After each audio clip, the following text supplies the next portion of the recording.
Thanks for joining me for another episode of the Your Longevity Blueprint podcast. Today, my guest is weight loss and gut health expert, Dr. Debbie Bright. She's an internationally recognized and board-certified functional medicine physician, exercise physiologist, and nutritionist. As the founder and CEO of the International Millennial Health Movement, Dr. Debbie helps millennial women discover their hidden food sensitivities so they can kickstart the healing of their fat, skin, bloat, and fatigue, all within 21 days or less. While weight loss is what Dr. Debbie does, restoring self-worth is who she is. I love that. So welcome to the show, Dr. Debbie. Thank you for having me. I'm excited to be here. Well, tell me your story. So how did you become so passionate about exercise physiology? And I understand you're also a chiropractor and nutrition and restoring self-worth. What's your story? Yeah. So originally, Dr. Stephanie, I would say that it's kind of funny. Like when I was a little kid, I remember not being obsessed with like fat loss from a place of like an eating disorder or anything like that, but always wondering why, like me personally, I could eat whatever I wanted. And then why were some classmates not the same? Like why were they a little bit more obese or suffering? And then when you fast forward through, I worked on my degree in exercise science and whatnot, and I was in graduate school. Remember going home to at the time, it was just my 5-year high school reunion. And I'm from a small town in Missouri. And unfortunately, those people don't tend to be as well exposed to you're from Iowa, right? As well exposed to some of the things that people in like bigger cities and whatnot, like they just have like a different mindset around health and whatnot. And going back to that reunion, only 5 years out. So we're what, 23 years old or so.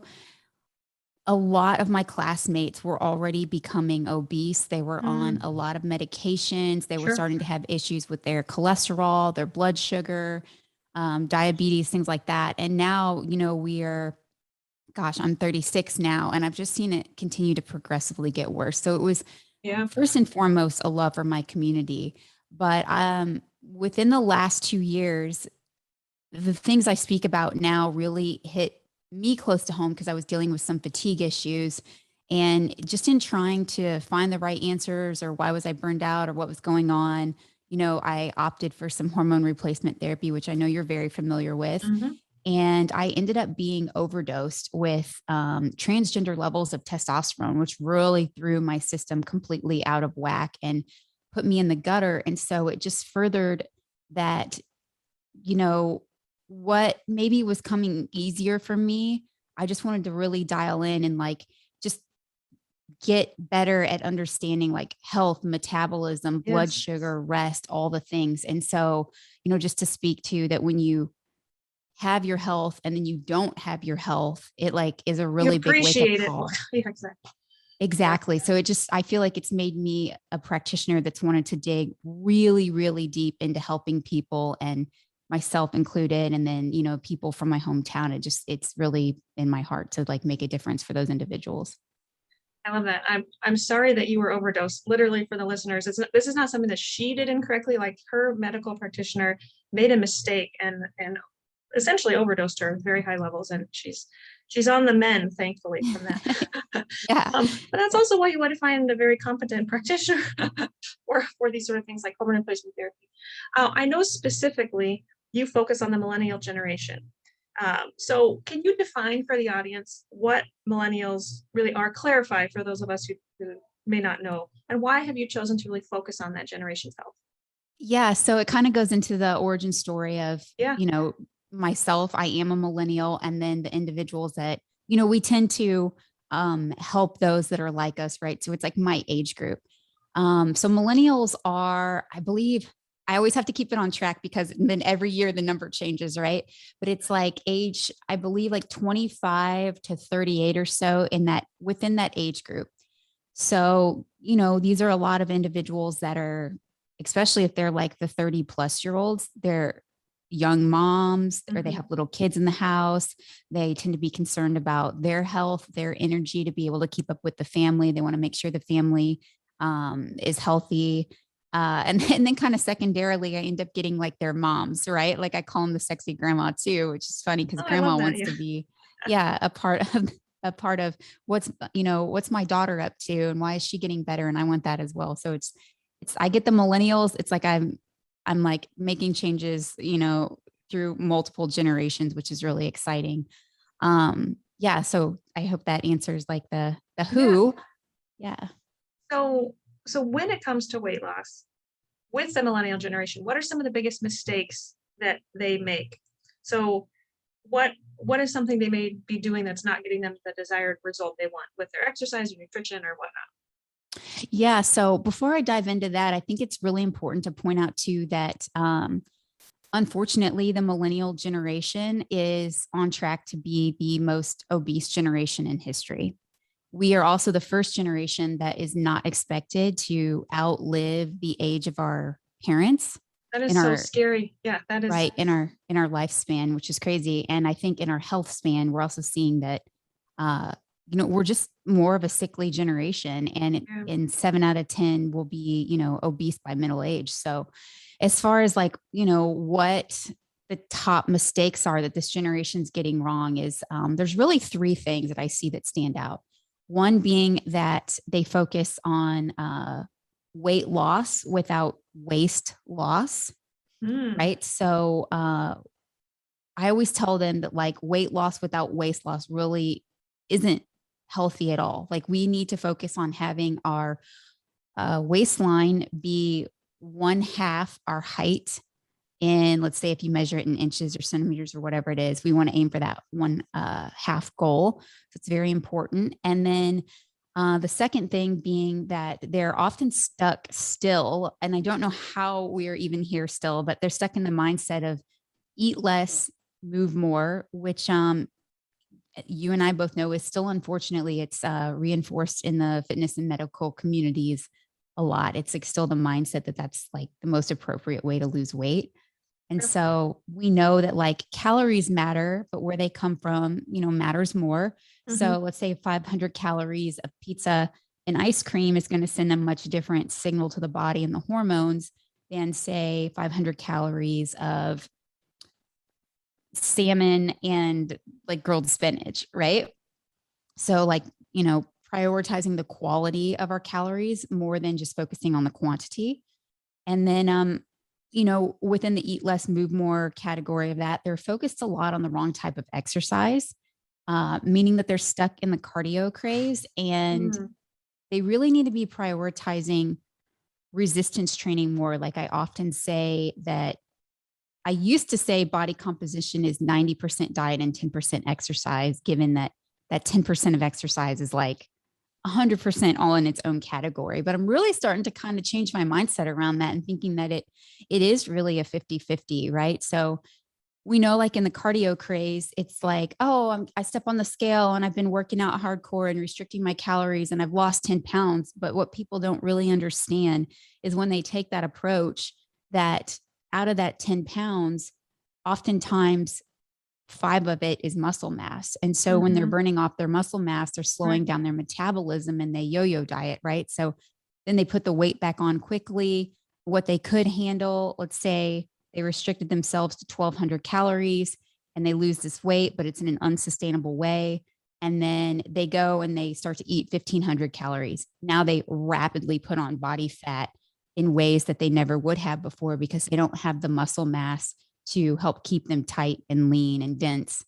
Um, and then it's kind of funny, like within that, we know females too that they avoid resistance training because they often say, like, I don't want to be too bulky. And I have to bring them back around to saying, like, how often do you see a 7 foot tall person? It's like so rare, right? And so I'm always like, okay, girls, ladies, like, you aren't that genetically gifted that you're so rare that you're going to be, looking like a female bodybuilder, Right.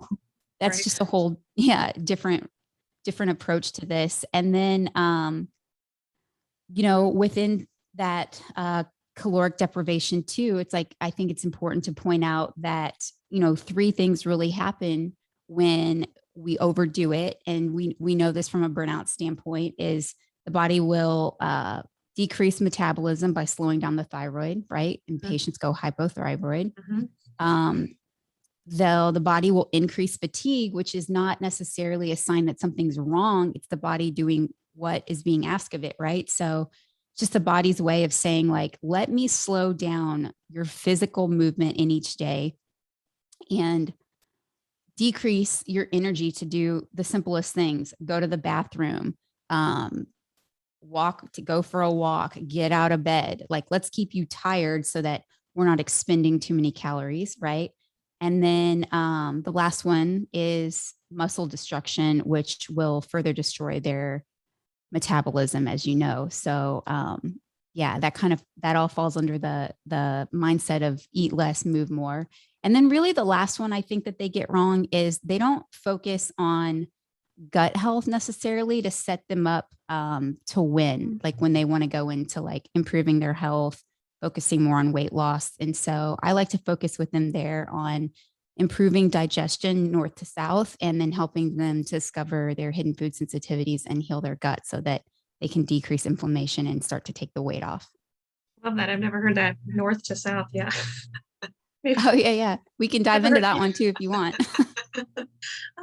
I want to go back to a couple things you said. I want to make sure I heard you right. So did you say 7 out of 10 millennials is likely to be obese by middle Yep. age? Did you say 70% Yes. of our generation? Wow. Yeah, I hadn't heard stats that high. So that is very scary. Okay. Just want to emphasize that.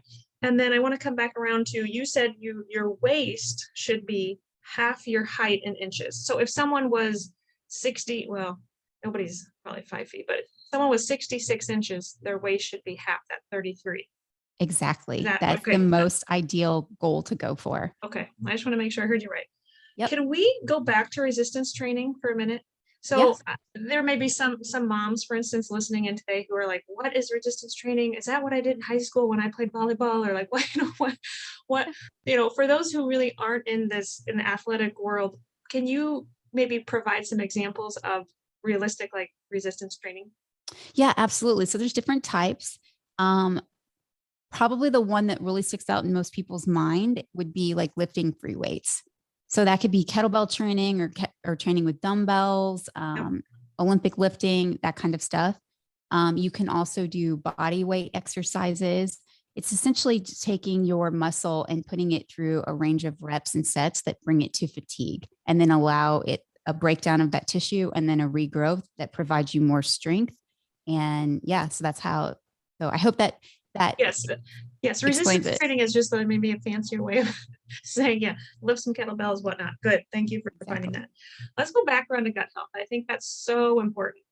So when it comes to maybe food sensitivities, what are some of the top symptoms someone can look for that may indicate there's a problem? Yeah, so there's really three types of adverse food reactions. There's food allergies, food intolerance, and food sensitivities. And to really understand them, it's important that we understand all three. So, food allergies, I think that's pretty easy to understand, but oftentimes people will confuse in their lingo when they're talking about a food sensitivity versus a food allergy. So, a food allergy is a true food allergy. It involves an immediate immune reaction to foods that have just been eaten. I think the best example to give would be like you think of a person that eats peanuts or shellfish. Yep. Yep. Life threatening, EpiPen. I always say, like, if people have seen the movie Hitch, when he's like cooking and then he eats, I think he's eating shellfish. I can't remember exactly, but he's like blows up in the lips and the face and he's like drunk on Benadryl, right? Yep. That's like a food allergy. Then there are food intolerances, which are non-immune reactions to certain foods that occur because a person maybe is lacking the digestive enzymes responsible for breaking down that food. Their symptoms could include like flushing or having cold and flu-like symptoms or just dietary discomfort.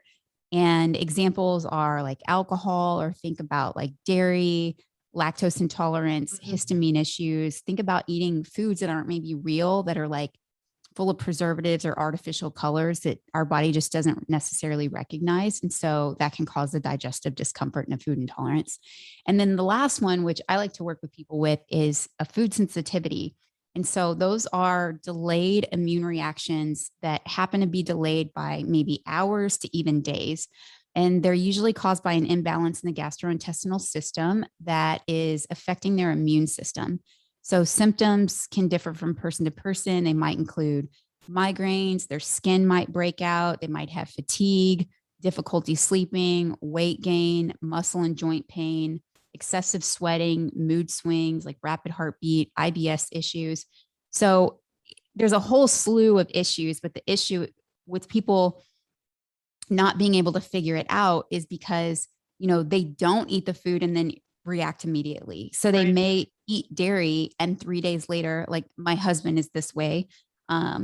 He eats it and within a couple of days, then there's a skin breakout and he has acne. And it's like, oh, he's great at staying off of it, but where it might slip in is like in a restaurant or some place Yep. where somebody else prepared the food and he just wasn't, he didn't know he was getting into it, but it shows up like that.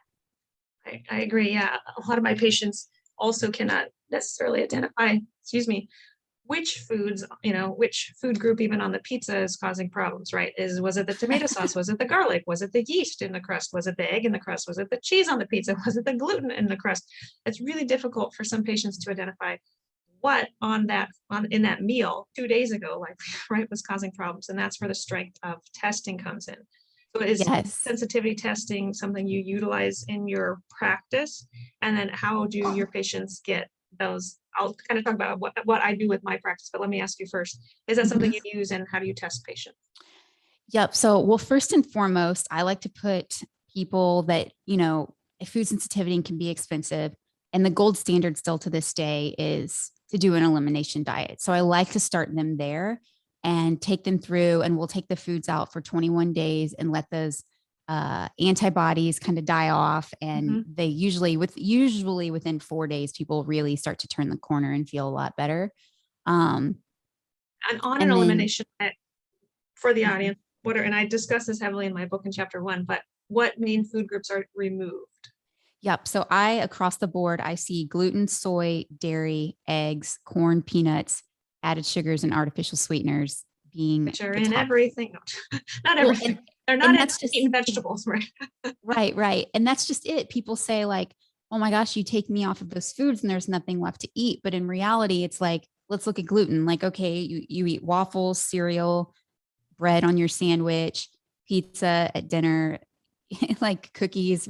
It's like you're just eating wheat in like 5 different ways, right? There's Mm. plenty of food left to eat, and that's to dive deeper into that is when we take people off of stuff, it's best to always have like a meal plan or some suggestions that fill in those voids so they don't feel so lost in their decision making. It makes Tell them it what they can eat so they don't fixate on what they can't eat. Yeah. exactly. And that's the way without that, people just they're too lost to make it be a success. But when you fill in those gaps, they do really well. So the elimination diet Yep. reintroduction is what I like to do with them. Then if people go through that program and they say like, okay, other people, like I like to run it in groups, right? They say like, oh my gosh, like they're doing so much better than me and they're getting much bigger results. And we say like, okay, are you an outlier? Do you need some individualized testing? And I like to do a food sensitivity test with a stool lab because I want to see what's going on in that digestion, right? Like, okay, we have a food sensitivity, but let's take it steps further. Mhm. Why and what can we do to repair the gut and help support that north to south digestion to help eventually restore the gut, and then they get to bring these foods back in so it's not like let's keep this out forever, right? Yep. Yep. I totally agree. And my patients who are very cost conscious, who don't want to spend money on additional testing, why not start with an elimination diet? That's usually where we start. But for some people, we really still need to narrow in. They can't quite identify, well, I'm not quite sure. They just need a little more assistance, or they haven't gotten the progress they want with the elimination diet. So then we can certainly consider food sensitivity testing. In office, we do a finger poke. It takes about a month to get labs back. We look at, I think, 150 foods, something like that. So same thing, gluten, dairy, soy, corn, yeast, coffee, even fruits, vegetables, nuts, seeds, and spices. Because occasionally there'll even be a reaction to ginger or turmeric or something that I'm advising the patient take, and then we figure out, Yeah. actually, you need to take a break from that. Yep. Um, oh, go ahead. Oh, I was going to say, and that's what works well for those patients that are the outliers, right? That like Yep. the gut lining's a little more broken down. There are more things that are showing up, and now they really know specifically what works for them. Totally. I love that you look into stool testing and digestion as well. Again, for the listeners, I'm just going to echo my book here for a moment. So my book, Your Longevity Blueprint, in chapter 1, I'm comparing the foundation of the home and how important that is, right? It has to support the weight of the entire house. You want that to be strong so it doesn't crumble. I'm comparing that to the gastrointestinal system in the body. So we want to have strong foundation. We're going to talk about well, I was going to mention the 5R functional medicine framework, but you have a different framework. You have a framework for weight loss. We'll talk about your framework in a minute. But as part of building healthy gastrointestinal foundation, in chapter 1, I talk about removing both food sensitivities and gut infections, things that can be found on the stool test that you're mentioning. I have a lot of patients who do have just a small amount of bacterial overgrowth, parasites, or yeast. We find yeast very commonly overgrown in patients that needs to be treated. So if we want to heal leaky gut, we have to remove all of the offenders, the foods and the gut infections. Absolutely. And that's really the foundation for my 5R framework for rapid weight loss. Well, perfect transition. Let's go there.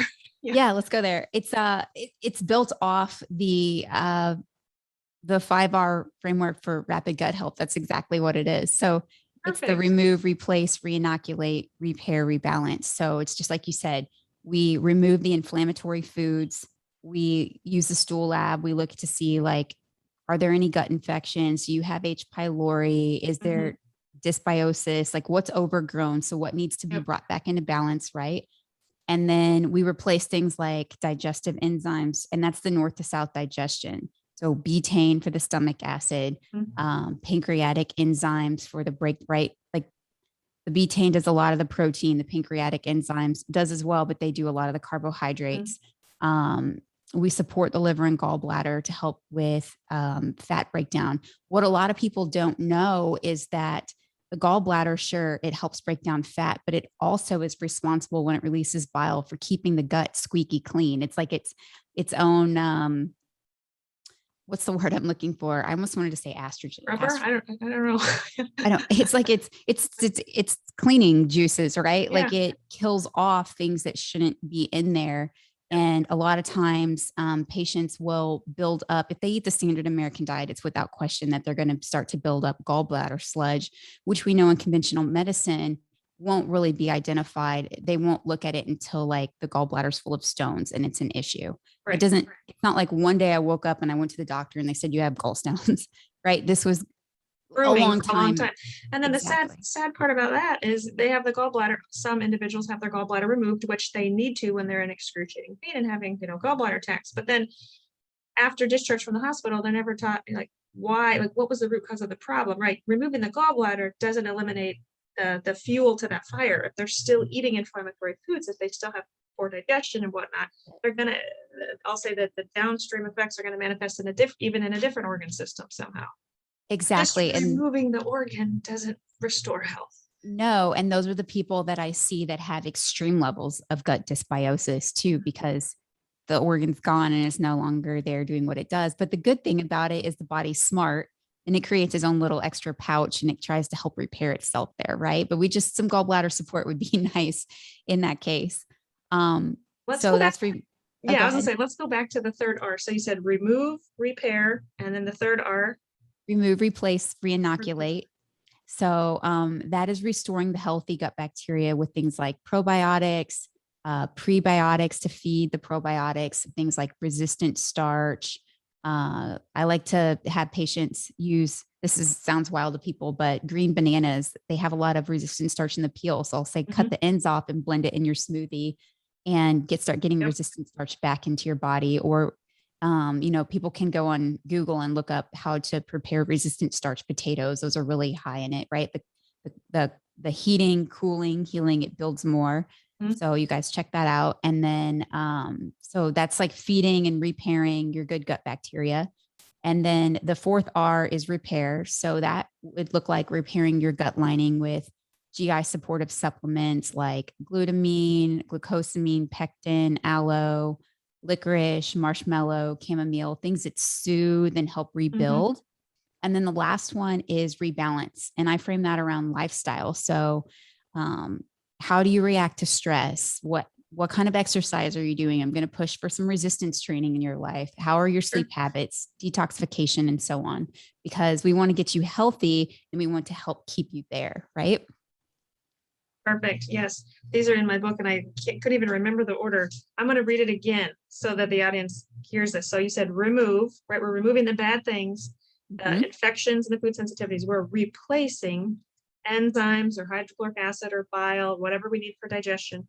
Then we're re-inoculating or right the gut with good bacteria essentially. So that's where even using pre and probiotics come in. We're repairing the gut through all the agents you mentioned, plus you can use other anti-inflammatories like turmeric and fish oil, whatnot. And then we're rebalancing. Did I say those the way that you? Yep, you nailed it. I know. I always have to keep my notes in front of me because I'm like, re-inoculate throws me every time. I'm like, I get tongue tied. I hear, and you hear it differently. Some people say reestablish or I mean, yeah, but the audience got the gist of it. So that is the 5R framework that's in chapter 1 of my book. So you certainly can refer there for help on healing the gut, but you apply this to weight loss also. So explain how using this framework actually also helps with weight loss. Yeah. So the way I explain this to people is that weight loss or fat loss, essentially, or the waist loss, right, which we're aiming for, it's just a symptom of a healthy body. So when we work on the gut and we make your gut better, so now that you're better able to digest your protein, you're better able to absorb and assimilate your nutrients, help your body use them, decrease inflammation. And it's not to say that you can't have a treat here and there, but minimizing those cheat days and start making like what's the reality of this. When you work on these things, you're ultimately living a healthier lifestyle, your body is healthier, and it releases weight as a response to that. We in nature have a body fat set point of naturally lean, and so the body wants to go back to that, right? That's good. That's good. So let's transition for a moment to any opinions you may have around self-acceptance and self-love. So some of that we're seeing in today's modern society. How do you feel about self-acceptance and self-love? Yeah. So first and foremost, like every person deserves love and respect. And I just want that to be known. And I think that we're seeing this movement be used in a way that is almost shaming of individuals that are saying like, hey, I want to take some weight off. I want to lose some weight. This would be better for my health. It's like, oh no, girl, accept the way you are, and curvy is beautiful, big is beautiful. Like that's fine because health comes in many shapes and sizes. And unfortunately, obesity is not one of them. And so self-love to me is not being honest with yourself when you're saying like, okay, I'm 70 pounds overweight. I eat in a way that's unhealthy for me, for my family, whatever. I don't believe that that falls into the self-love category. So, again, like Which I is said, hard to say because today, I mean, even on social media, I think you're more accepted if you accept everything, right? And yes, we should love ourselves, but we also should respect ourselves enough to know that being 70 pounds overweight is not good and we should do something about it. right. We're it's like I don't even want to say the word, but we are in this pandemic right now where we know that, obesity plays a big role and metabolic health plays a big role in how well or not well people do when they're faced with getting sick. And so it's just saying like it's just a reality, like using the self movement, to praise obesity or disordered eating or unhealthy lifestyle habits. I see that more as like self-hate disguised in like justification culture. And health, like I said, it comes in many shapes and sizes. And you and I as healthcare professionals, we're almost backed into a corner because we're like waving the flag saying like, this obesity epidemic is huge in our country. And people don't deserve to be lashed out at because they want to make a difference. And it would not be right of us as healthcare professionals not to say something, right? Yeah, that's good. Good. So what's one piece of advice you have for our listeners? Just a last maybe take home on this kind of weight loss and resistance training and improving gut health and whatnot. We'll wrap up here with a few last questions. So what's another just easy piece of take home advice on the topics Yeah, we've discussed? I would say that getting into action, like your very next meal, you can start to make a difference in your health, right? So, you know, get a coach, be in a supportive community. That's everything. Get your accountability partner and make a commitment. Which usually involves exchange of money that really gets people to commit. So time and money. And just at the very end of the day, like you don't have to wait. It doesn't have to be next to Monday or the new year or whatever. Like your health, it doesn't read a calendar. Like it requires you taking action right now. So just get started with your next meal. Good advice. So are you a coach or how do you work with clients and how can listeners find you? Yep. So the best way to like join my email list and interact with me, Yeah. two ways would be you can follow me like on Instagram at Dr. Debbie Bright. It's DrDebbieBright. And you preach there. You don't hold back. You speak the truth. So I do. So I would say that forewarning, like it's not for the faint of hearts. I'm just really honest. But my audience, they've actually come to really like that about me, I think, which is, yay. Sometimes it's like I have to hit like post and like walk away. Like I got to drop a truth bomb and it's hard. It is challenging, but like here we go. But people can also join my email list and then they can take my 4-minute weight loss awareness quiz. So that's just weightlossawarenessquiz.com. And people really like the quiz. It's kind of a sliding scale. You rank yourself on areas that you're doing really well and areas that you may need some work in. And you get like a number that kind of ranks you amongst your peers and whatnot. And so people I get good feedback on that quiz. They really like that. And then we've got my Look Good Naked program that they can do. And we're about to actually come out with a supplement line. It's getting ready to release. Like we're working on the store. I would say, gosh, hopefully by the end of this month. So exciting. Yeah. it's exciting. I just got news. We just shipped out all the supplements and all the formulations are ready. So I'm really thrilled about that. All based around millennial health. Yeah. Congratulations. I know that is exciting. You've been there. That's awesome. Yeah. Yep. Well, what is your top longevity tip? Mm. Stephanie, since I had to unfortunately face the most horrendous burnout I could have ever imagined, it took me like sidelining my workouts for 6 months and really working on trying to sleep and rest and getting my hormones balanced. So I would say that, and I really mean this, everyone, like if you're traveling, if you're working yourself too hard, whatever it may be, some people still think they have to push through and I got to get the workout in and I got to this and that. And it's like, just sleep. Like you don't have to do you owe yourself nothing more than rest. So just prioritizing rest and sleep when needed is probably the best gift that I've given myself in the past year on trying to get better. Well, applaud you for that. Yes, I think our listeners and myself need to hear that too. So I'll take the rest advice. Thank you so much. Well, Oh, go ahead. I was going to say I'd reached out to you and, and that was one of the biggest things that you came back with, right? Was helping me to get my sleep on track. Yes, we need it. We need it. We need it. Well, thank you so much today for coming on the show and speaking specifically to millennials with strategies, not just for weight loss, but as you said, waist loss and specifically just self-worth. So thank you so much for coming on the show today. Thank you. Absolutely. I had a pleasure being here and I hope the listeners enjoyed this one. So thanks.